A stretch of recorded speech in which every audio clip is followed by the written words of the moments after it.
Премиерот Зоран Заев конечно се појави во јавноста и потврди дека и покрај трагедијата во Тетово, фотелјата на Венко Филипче е сигурна. Не планирал да ја прифати понудената оставка, барем не за сега. Како што веќе најави во пишаното соопштение, ќе чекал да заврши истрагата. Сепак она што е контрадикторно е што оставката е од морални причини, а не поради некаква вина, така што е нејасно зошто мора да се чека истрагата. Запрашан околу оваа тема, Заев порача дека не требало целата влада да поднесе оставка поради оваа трагедија, велејќи дека исти работи се случувале на секаде во светот. Трагедии се случуваат на секаде во светот и како што реков по соопштението до јавноста, го разбирам високиот морален чин и од страна на министерот, на заменик министерот, на директорот и на економскиот директор, како чин кој што е пред се од човечка причина, чин кој што е пред се од етички, од морални аспекти и еве тие доставија оставката. Не мислам дека целата влада треба да си поднесе оставка заради ова. Она што предизвика многу прашања во јавноста е каде беше премиерот минативе денови, кога еден од неговите најблиски соработници му ја понуди оставката. Заев го немаше никаде во јавноста, а конечно се појави сега. Вели причината за тоа било што во Македонија имало денови на жалост, па не сакал да говори на оваа тема. Трите дена беа денови на жалост.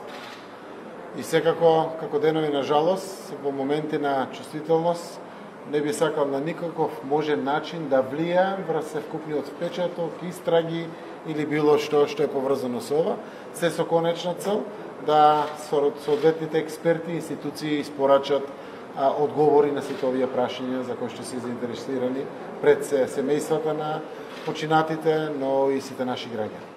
Инаку, откако Заев не ја прифати оставката на Филипче, од опозицијата најавија дека негова одговорност и заменување од министерското место ќе бараат преку собранието, а тема во јавноста потоа стана не она што е суштината, односно оставката на министерот, туку дали преку собранието можело да се баре истата. Пратеникот на ВМРО ДПМН Антонио Милошовски истакна дека оваа предлог одлука ја заснуваат на членот 68 од Уставот, а сличен таков предлог веќе доставиле пратеничките групи на СДСМ и НСДП во 2013 година. После една ваква катастрофа, како што беше горењето на болницата во Тетово, сметаме дека Талат Џафери треба да се стави во улога на заштита на граѓаните и конечно да искаже политичка волја оставката на Венко Филипче да биде констатирана во собранието. Бидејќи после една ваква катастрофа, најмалку што може собранието да направи за граѓаните е да ја констатира оставката на Филипче.